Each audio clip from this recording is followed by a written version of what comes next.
Do we need to do an introduction like, hi, I'm Archduke Jason Finstermaker here with the Master of Potions, the kilted brewing guy, Brian Finstermaker. We're here to kind of just talk about Iron Kettle Brewing, where it came from, where we plan on it going. How long ago was it that you started home brewing? 12 years ago? 10 years ago? 2009. 2009. And it was a buddy of yours that got you into it, right? Yep. Coworker. He'd been into it for about 5 years. I like craft beer. I know before you got into it, I was busy drinking Miller Lite and living the high life. You know, I was classy. It was champagne. It was the champagne of beers, yeah. And you just kind of started messing around with it. And the first beer I really remember was like a blueberry ale or something like that. Like you added, I'm assuming it's just blueberry extract or something. No. We went with real blueberries on that one, and it was the blonde ale. So it was the blonde just mixed with blueberry. Mm-hmm. Yeah, I didn't like that. Yeah, not at all. Now some lose some. I probably would like it now. So I remember then you had that blueberry ale, and then you obviously just took the blueberry out, and that's what got me into craft beer. Was that the blonde ale, or now we call the Archduke ale. We call it the gateway beer. For all of you that drink, live the high life like me, it gets you started. So I remember you brewing that one, me telling you that was the best beer I ever had. Yep. And not to brew anything other than that. Don't brew anything else.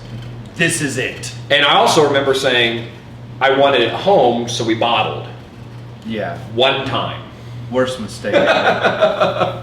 Oh my God, bottling was terrible. It only took once.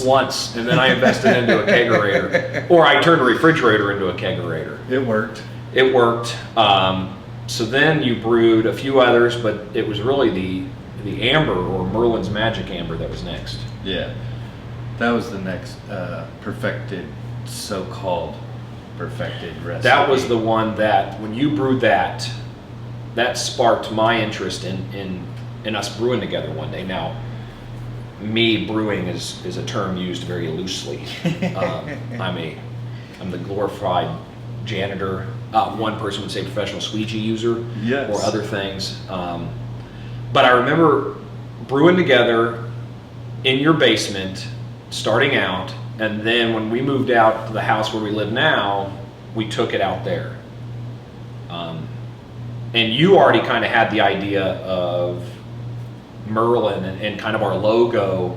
Our original logo actually had Merlin standing over it, stirring it, and you were going to get that as a giant tattoo on your back. I'm still going to get it. I'm still going to get it, but it's going to be leg. Oh, okay.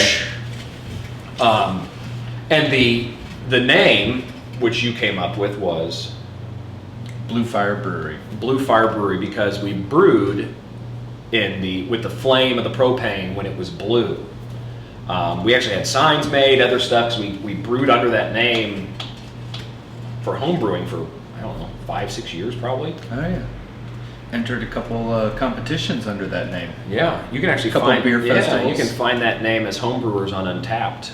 We were using it. We were using it for quite a while. When did you think, going from home brewing, was there ever a point that you felt confident in your ability to brew, that we could actually sell this and start this thing? Yes and no. Probably about 5-6 years into it, when the recipes started flowing easier, concepts came better. That would be. I remember you would always take things to your homebrew competitions and all that, and be so proud of your beer, and come back and go, they just ripped them apart. They didn't like anything about it. It was too plain. It was too basic. It was too this. But I just kept telling you, man. But I understand that. But this crap will sell. This is what will sell. If you can convert somebody like me from the champagne or Miller Lite, we can, here in Busch Light country, we can convert some people. And we have. It's amazing how many light beer drinkers we've converted with an Irish.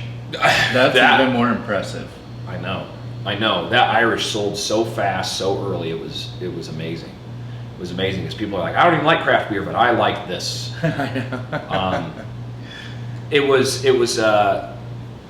December 2nd, I remember, is the day we lost our mom. And it was probably about 2 weeks later when I was driving by and I actually saw a for sale sign on this building and slammed on my brakes, and I said, that's where we're going to open our brewery. I had no idea.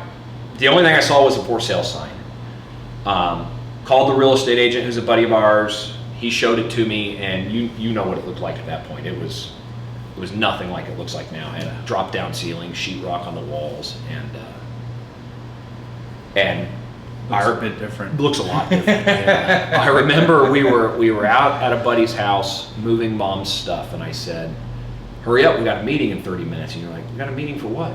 I said, well, we got to go see where we're going to open our brewery. That was the first time we've talked about it in probably, 3 or 4 years? Yep, because we hadn't really talked about it since the tornado. Yeah. And we came in, and you still looked at it and were like, here? And I'm just like, here. And we just started putting it together. I remember we were still brewing under Blue Fire Brewery. We actually got a license under that, and we're sitting here wearing Iron Kettle stuff, but I actually have the original Blue Fire Brewery logo here. So a lot of people ask where the Iron Kettle name came from. This is actually where the name came from. We found out after we got t-shirts printed and the company made that somebody in California actually trademarked the name a couple months before we tried. And we got a hold of him, told him our sad story about doing this in honor of our mom, and he said, well, let me tell you a sad story. And it actually turned into a heartfelt story. I'm doing it with my brother. He was doing it with his sons. So I understood.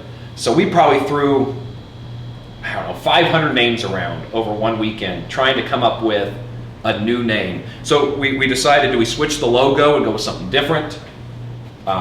We were close to being a couple things. We were close to being Black Fence Brewing Company. And you had a logo design that was our actual wagon-wheeled fence at our house south of here. That logo. It was a cool logo with the sun setting in the background. It's going to be a beer. One day we'll get it. If you would have agreed, we would be Monkey Mountain Brewing Company right now. Obviously, after the Monkey Mountain here in town. The circus theme would have been awesome. Yeah, and it was going to be a circus theme, yeah. And we just couldn't get away from the Scottish pub feel, in honor of mom and honor of grandma, who, of course, was born and raised in Scotland. And so you threw Iron Kettle out early, and I didn't like it. I didn't want to be associated with a truck stop that's close to us and a restaurant in there. I'm like, we're going to be thought of as a truck stop restaurant. Skillet. Yeah, Iron Skillet. I'm like, we're the kettle. Yeah. Big difference. We're actually a cauldron, but Iron Cauldron just doesn't ring. And I think we have to pay extra on the T-shirt. Cauldron's a lot longer than kettle. It wouldn't balance. No, this balances. Balances a lot more. And so we just decided to do it, right? Yep. Here we are. And here we are. So we attacking it. We bought this building in April. We probably started getting real work done in June. And we just started doing the work ourselves with a couple buddy of ours, Ben Call and James Nelson, and get some good contractors in here and turned it into what it is today. And I know, we go over the story that the building was built in 1920 by an Irish immigrant named John O'Connell, who has 2 great-grandchildren that still live in Grain Valley. They bought bricks in honor of them, so that's why our Irish is O'Connell's Irish Ale. We try and theme all of our beers after somebody. Best Irish Red in Kansas City. Now, that's not a secret. We can shout it. Best Irish Red in Kansas City. We'll put up against anybody's. When you go to a lot of breweries, I call a lot of them kitchen sink breweries just because they add as much stuff as you can. And a lot of those beers are good, there's no doubt. The craft beer world love a lot of additions. We brew it for the common folk, it seems like. That's the way it's panned out. And we're getting there, and we get a lot of craft beer people come in here and they're like, well, are you going to have this or that? And yeah, we're going to get to that, but we can't keep up on what we're producing now almost. I mean, we have just talk about the system you brew on for a second. Yeah, we've only got a 1.8 barrel system, so small system. Originally, as you know, we had intentions of a different size place long before it grew into what it was now. But by that point, equipment was ordered. So we have a 1.8 barrel system with 4 fermenters. Each one capable of a double batch, one capable of a triple if I wanted. But three barrels, 1 4-barrel fermenter. So small place. That's all we got. Yeah, we Need more room. we do need more room. So we need more of you to drink more beer, so that way we can afford a bigger place to brew said beer for you. So you see how it works? You drink more, we produce more, you have more to drink. It's a cycle. Chicken or egg. Chicken or egg. They're both needed. They are. So we did this, and we originally intentioned of this just being about a 35 seat tap room, which is a small itty bitty kitchen, which is still kind of tiny. And it's kind of just morphed into about a whole kingdom almost. Oh yeah. We have Outside patio. the Historical Society was nice enough to sell us the alleyway so we could do an outdoor patio. Obviously, opening a brewery during COVID was not ideal. No. It was, I think, the best scenario for us was we just started rehabbing it when COVID really hit.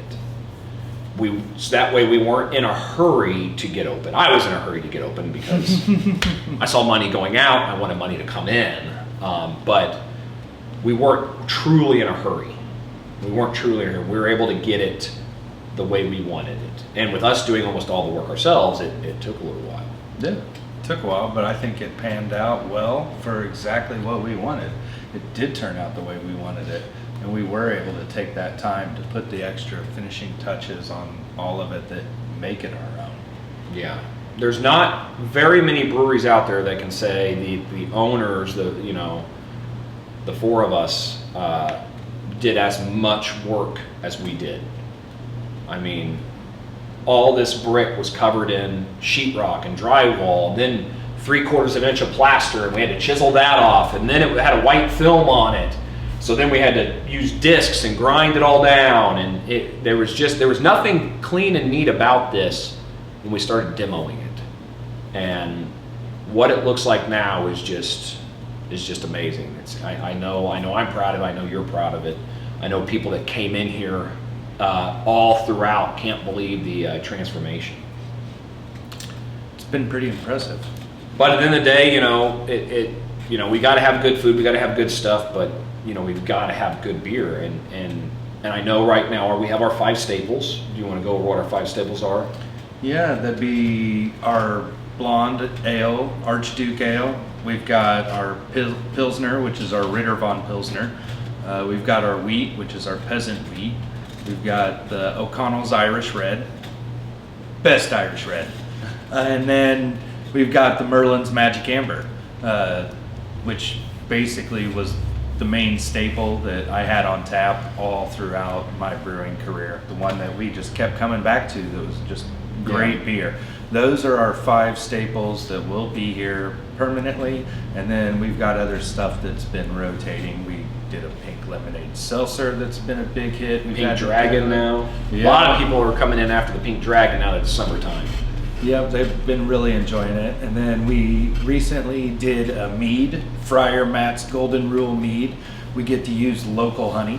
That's pretty awesome. We partnered with 2 local people, one for our mead, Golden Rule mead, which has beehives from here to Lexington, all out throughout the... Oh yeah, 3 counties, Eastern Jackson, Lafayette, and Northern Johnson County. He's got over 2,000 hives running around, so we've got plenty of honey that we can keep producing. It just takes a while. How long did it sit in the fermenter for? That one was about a month and a half, almost 2 months by the time it was all said and done and produced and ready to go. So if we run out of it, you understand why it takes so long to make it. I'm sorry, our system's small. And then we partnered with Sibley Apple Orchard Yep. for our cider. Yep. First one we did is a wild cider, a little bit drier, crisper, finishes clean, runs off, Yeah. ready for the next drink. Definitely not a sweet one, but we have in the fermenter as we speak, we have 120 gallons of cider from Sibley Apple Orchard again. But this one we are going to call the Queen's Cider, and it will be aged with cinnamon and oak, and then back sweetened with fresh apple cider from Sibley. So Nice. that one will be good. We have our first IPA got on tap a little bit ago, the Yep. Sea Merchant IPA. Sea Merchant kind of plays homage to the merchants that used to carry the beer to India, but also travel all down the coast. And we use what kind of hops? New Zealand. New Zealand hops. Use So Pacific Jade. nice. So that way the Sea Merchant works always there. And then I think that's all of our new ones on tap right now. We have a sour that you're kind of tinkering with right now. Yeah, getting ready to keg it. Good. The Tasted it last night. Sorceress Red Sour, the Sorcerer Sour, the something. We're gonna come up with something. It'll be something neat. And then what else do you have coming in the pipeline? We've got the mead going again to refurbish that, but one of the specialties we're going to do with that mead, I'll split it off. One of them will be the regular one we just did, the Friar Mats, but the next one will be an apple pie spiced mead for the fall. So Nice. by the time that's ready, it'll sit on cinnamon and pie spices and fresh apples for 2 months. And I know you're getting ready to attempt a stout too. Yep, stout's coming up next. That's the next beer on the list. And what kind was that? This one will be a chocolate milk stout. Get that on nitro, and then we'll follow that one up. No, that's not oats, is it? Nope, that's the next one. Okay. That's when Oats My Goats will follow it up. Oats My Goats will make his Yep. appearance. Yep. If you can't have fun in what you do, don't do it. That's kind of our motto. And if you can't have fun, try not to mess it up too. Right. Yeah, exactly. We started doing a lot of the work during the summertime, and I had goals of grandeur. There's no doubt. I mean, as the Archduke of Operations, you got to have high expectations, and so I wanted to be open at late fall, and that just November, and that just didn't happen. That's when really a lot of the building materials and stuff started becoming harder and harder to find. Yeah. And prices were starting to go up, and so we had to start really being choosy and start moving on some things and doing a lot more of the work ourselves. And so that pushed us to, okay, December. I really wanted, we made an announcement that Santa was going to come down the chimney. That didn't quite happen either. I might have bit off more than I could chew with that one as well. And then it was going to be the end of January, right? Then February. And then February. Yeah, now we can kind of see where the theme is going. And it really wasn't any fault of our own other than we just could not get the materials to finish. And we couldn't get the materials. The subcontractors were struggling to finish up other jobs. Yeah. It was just one thing and another. And really... all the normalcies of construction. Yeah, which being in education, everything always runs smooth in education. So Right. So I didn't want to worry about that. Being in construction, I know the opposite. Yeah, I just thought the more I yelled and the faster I talked, stuff would get done. It does. Yeah. No. Yeah, which actually, when we first started this, I came to you with an idea of pitching our whole renovation to HGTV, and we were going to call it Brew Brothers, or Brothers in Brewing, one of the two, and they were going to follow us along as we rehabbed this and opened a brewery. And I thought, with me and my wife, we watch HGTV all the time. We watch all those home makeover shows. People would watch a brewery makeover. They would. Now, that was my problem, was they would. And I knew who would end up being the tyrant in the whole thing. I'm like, oh God, there's Jason, that ass again. Yeah, so it was selfish. Oh, it was 100% selfish. Got it. 100% selfish. I mean, I don't mind being on camera on occasion, but I know they would have only cut it. Somebody has to be the villain in those things, and I know that would have been me. God, look at that younger brother just yell at his long-haired hippie brother. He's just sitting there all relaxed. Hey, dude. He's just trying to do yoga. Yeah. He's just mad because he won't show up to work on time because he's got yoga. Yeah. That's honestly why we didn't open in January or February. Yoga season started. And he wanted to become the kilted yoga guy for a little while, which Still may happen. still may happen, ladies. Cards. Or gentlemen. Everybody. Um, It's for everybody. and so it really was just the construction part set us back. Rehabbing it ourselves. That. I know I went back to school. Yep. So I had a lot of summer to do a lot of the work, but once school started, I went back to school and we all had our full-time jobs, so we could only start working at 4, and you work 10-hour shifts or 12-hour shifts some days. Yeah. And so it was a lot. I didn't want it to seem like a weekend project, but that's really what kind of it turned to for a little while. As we were waiting on other people, it was frustrating, but Different contractors. there wasn't anything we could do about it. But it all just led up to, it was probably end of January, beginning of February, and we just had to go, okay, how long is it really going to take? We think we could rush this out in a couple weeks. And we just kind of forecasted saying, okay, in 4 weeks, it's going to be St. Patrick's Day. We're a Scottish-themed pub. Can we open on an Irish holiday? Well, our family was island hoppers. So the Greens, moved around. We are Scottish, there's no doubt about that. Grandma was born and raised in Scotland, but generations before that, they were probably in Ireland and then back in Scotland and all that, never done in England. And the fact that was summer or spring break for me, it just kind of was ideal that one of us could be here all day that whole first week it was open. And then St. Patty's Day hit, and I wanted to cry. I wanted to cry for multiple reasons. One, it was so awesome, that turnout. And two, oh my God, that turnout. We had people that came on St. Patty's Day that came again for the first time like a week ago, and they're like, we were nervous that you'd be like that all the time. I'm like, no, the money was great. No, you're wrong. As the money guy, I would love more St. Patty's Days. But as workers,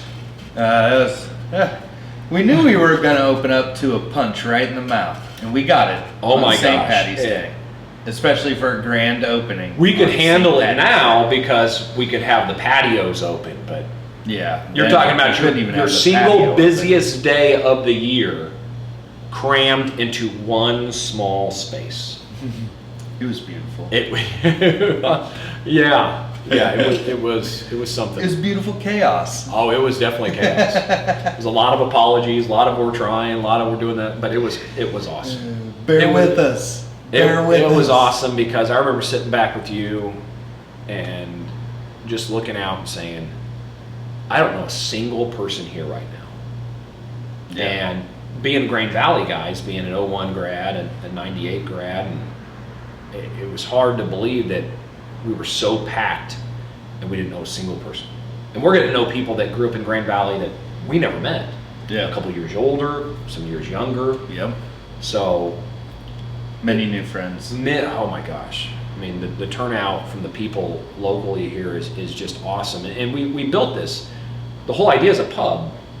Community. Every neighborhood in Scotland has a small public house, and people flock to there. And it's not always about getting drunk and drinking a bunch. It's about going and just having a drink after work, or just a quick social gathering, and then going home and doing it again. Yep. Getting to know your neighbors. And so we opened, and we've had good response. Are we going to get criticized? Absolutely. Do we have all the answers? Absolutely not. Do we know what we're doing? We're trying, so please bear with us.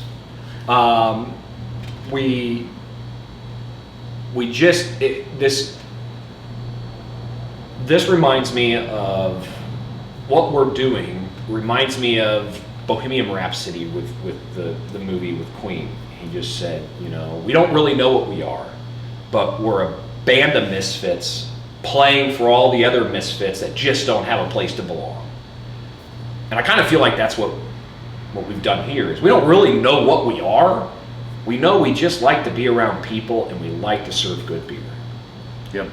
And if people come and they want to try, hey, why don't you try this beer? We'll try it. We're here for everybody. That's why we also have community towers. Yeah, Promote the we're community. one of the few local breweries, honestly. Only one. Or that the- I know. No, there's a couple.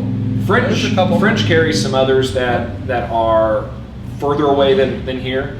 But when it comes to Eastern Jackson County, we're one of the few breweries, if not the only small brewery, that carries other people's beers. And because for us, it's about the story.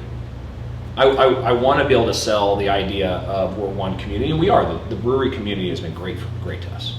Oh yeah. For you and brewing, for me and operating, just Yep. The community of people willing to help. yeah, the brewing community is very, very tight knit and close, and Yeah. and we could never have done this without them. No. Could never have done this without them. No, we can't thank any and all of you enough. It's been incredible. And so it's nice to be able to give back and carry some of their beers on tap and talk about them as a brewery too, and have some of our people go visit their place. And carry, not just a brewery, but carrying something for everybody. We carry other beers. We carry, domestic beers. We carry mixed drinks. We carry, because being a public house, yeah, we're a brewery by name, but being a public house, we want to appease as many people as we can. Yep. Which is why we also have our top shelf scotch and whiskey. Sorry, family in Scotland, I know it's just called whiskey, but here in America, I have to say the word scotch. Alan, Bill, sorry. Ignore it. Ignore it's it. It's okay. Yeah. But that one was to appease only 2 people, really. And then all the people that we knew would like it. Yeah. Us. Yeah, it was me and you. Yeah. I mean, if you're gonna own a brewery and a bar or whatever you want to call it, you gotta have something you like, and so we just had to have a lot of somethings we liked. Yep. Because We'll work on it. Yeah. Eventually we'll have the largest scotch selection possible. And once again, it's all about a story. It's all about a story. You're brewing, you love to tell the stories. Our names, we love to tell stories. We have so many people that come in that have never tried scotch before, or try bourbon and say, I don't like scotch. And then we can go over the story and stuff like that. So it's, when I built the house out south of here, my wife was phenomenal. We designed the house ourselves, and the first thing we did was built a brewery room. Yes. Not very many houses, and you helped me design it. Not very many houses when you go you start with a brewery room and a bar, and then you build everything else around it. and we did that. And so, but then we did, for the first year or so, we didn't even brew in there. No. We would ferment and do some other things in there, but we brewed in the driveway. Yep. And we used your propane system still out there. And then we just... Creature of comfort. Yeah, well, you were used to controlling it, and then your buddy was selling his brewing equipment, so we bought it. It was all electric. We get my basement brewing system up and running now. We use it probably 3 times with the 2 of us. I brew once by ourselves, and it was the best beer we've ever brewed, but I lost the recipe, I think. I think so. Maybe and it was the like, keg. maybe it It was a little- disappeared Maybe it was a too. little scorched. Down the drain. Yeah. And then, and we were, that's when we were talking about trying to just get a warehouse space and doing a bigger brewing system. Because our original marketing plan was just to provide beer to home bars, can and keg, and sell it directly to the public. And if somebody wanted home craft beer on tap at home, we would actually build the bars for them too, or provide the kegerator. So we just needed a place, and then we'd be open like 4 or 5 hours in the evening when we brew, and people could come in and watch us brew and talk to us. And we were just going to serve them little potatoes or something that we could, I don't even know what we were going to do, something little itty bitty It oven. was all going to be tiny.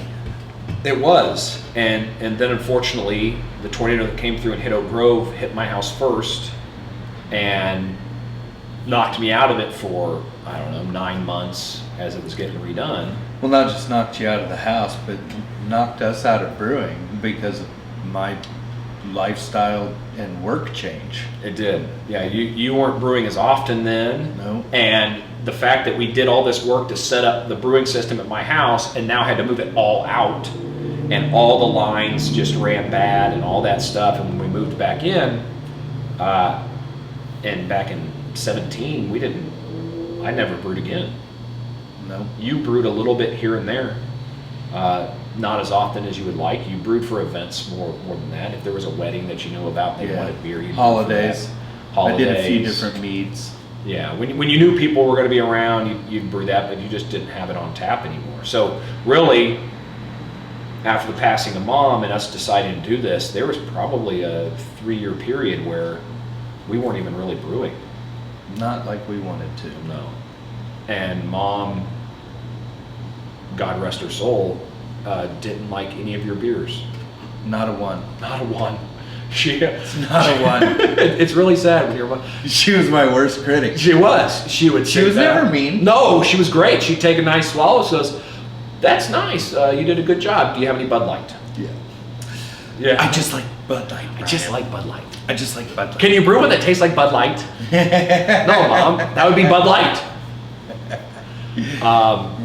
Yeah. No, that was funny. That was a lot of fun. Mom. You know what? It saved more for us. Yep. We can't complain about that. You know what? We had no problem with other family members that came to those events. Oh no, they loved it. Yeah. Even a couple people who weren't used to drinking loved it almost a little too much. Well, a time or two. We have a special one that one day we'll brew, but we brewed that Pilsner, Yeah. and it was still. People come here and we'll try our Ritter von Pilsner, and they're like, it's a good Pilsner. We brewed one, and it was but still today, I'll put it up against almost any beer I've ever had in my life. And there was something that happened to it that kind of accentuated the flavors. I don't want to go into too many details because we're going to try and duplicate it at one point. But we're drinking on this beer while we're bottling the other beer. So we had 2 kegs of it. We're drinking on one, we're bottling the other, and it was somehow it got so high alcohol. When I got home, I actually called you, and I go, "Dude, I'm drunk." And you're like, "Me too." And I'm like, "Man, we only had 3 pints or 4, but it wasn't very many, not enough to get us drunk." And then I opened the bottles and was drinking them and was really disappointed. I'm like, "This is good, but it's not what we drink." And it was probably, what would you say, about 2-3 months later, I'm on the way home from a wrestling tournament. I get a call from you. Yep. I had to inform you how we figured it out. I'm in the middle of nowhere, driving back from wrestling tournament, and all I get this call from you saying, "I figured it out." And I'm like, "You're gonna have to be more specific. I know why we like the beer so much." And I'm like, "Why?" And you described it, and that's for another story. And the rest of the story, as Paul Harvey used to say. Exactly. So then we got this place, you know. We plan on having a small tap room down here, and it just kind of grew. The Historical Society sold us the alleyway, and we decided to put a banquet room upstairs. Started growing a lot quicker than we thought. Yeah, we kind of dubbed that the tower room. You know, if this is our Iron Kettle Kingdom and our castle, the tower room. And really what that tower room allows us to do is really share this place with the public. Yeah. We've had bridal showers, we've had birthday parties, Wedding showers. graduation events. Yeah, no bar mitzvahs yet. That's hopefully that comes. Come on, people. Yeah. We need a bar mitzvah. Oh, we had 2 events back to back on Saturday, so it's really nice. You know, it's quaint. Eventually, when we finish up the rooftop deck, because we have a rooftop deck, when we finish that up, we can actually have a rooftop wedding if somebody wants to have a small wedding, about 30, 40 people. And that wedding package actually comes with your own officiant. So you can actually get married by the Kilted Brewing guy, who is a legally licensed officiant off of www.givememylicensetomarrypeople.com. Universal Church? Universal Church, there you go. Universal Church, something. or another. Yeah, probably $39.95. It's official, people. Trust me, it's official. I've already done one. Yeah. It's legal. Yeah, we think. It held up. They're still married. They're still married. Yeah. It's legal. So, you know, we're able to really share this space in multiple ways with people, not just coming in and having a beer or having some food, but a lot of different ways. So we're hoping that can continue. Right now, the upper deck is hot in the summer, so we finally are getting our umbrellas in beginning of next week, so that way we can cool people off. But That was a challenge to overcome. yeah, there's a lot of things we just want to do with it moving forward to make this place better. This is an ever-growing and ever-adjusting place. You know, we're going to keep the bones, but we're going to keep moving forward, keep improving. You know, that's your nature, that's my nature. Just let's get into it like we have and figure out the kinks and just make it better. Yep. Like how we had to from the original model. Yeah. I was actually cleaning out my office today and looked at the original blueprints, and I'm like, man, we really adjusted. Well, not even just the blueprints, then the way we wanted to run it. Oh yeah. Yeah, how we wanted to run it Scottish style. Everyone come to the bar, And, you know, that was gonna work when maybe there was only 35 people on the inside, and now all of a sudden there's an occupancy of 97. That's kind of been our biggest thing. Is, are we a brewery where people come and order at the bar? Are we a restaurant where we have servers? We're kind of in between, and that's what's kind of getting everybody. So we got to figure out our identity, share that with everybody, and just hold that as an expectation. You know, in Scotland, everything runs through the bartender. Everything runs through. It doesn't matter how packed the place is. You go to the bar, order your food, order your drinks. The bartender helps kind of configure the pub and get everything running smooth. And we've been kind of a hybrid of that, and it's left some things to be desired, but I think that's a model that we can still move towards, but we got to adjust it a little bit because we do have so much outside space. And we don't want people to always have to walk in, but we want to see people's faces. We want to interact with them. We don't want to lose that personal touch either. Because that's what a pub's all about. Yep.